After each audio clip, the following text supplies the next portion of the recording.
So you may be asking, okay, I know what this company does, okay, and I know some threats that we face, right? Hackers. That could be your first thought when thinking about getting into this field. We got to stop the guys in the black hoodies that's in the basement and they're hacking away, right, on the dark web. Well, that's not all the adversaries that you will face in this field.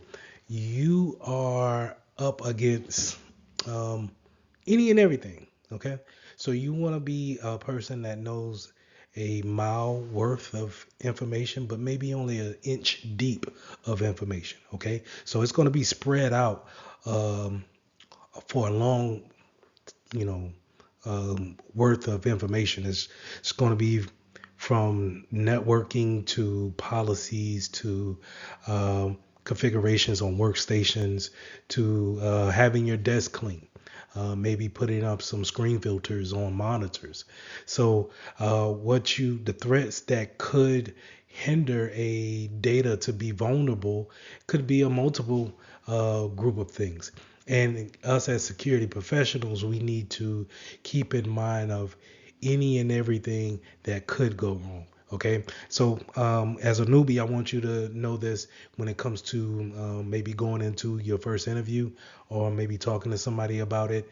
When it comes to cybersecurity, your biggest adversary, your biggest threat to the data will be the employees that you're working with or your coworkers, right? Those are your weakest individuals who have access to that data, and they are the ones that you need to protect them the most.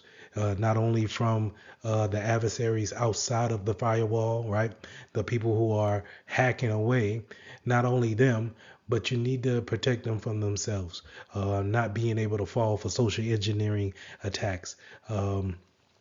Being able to teach them how to make strong passwords and follow the policies and the standards and the guidelines that a security professional department may put out.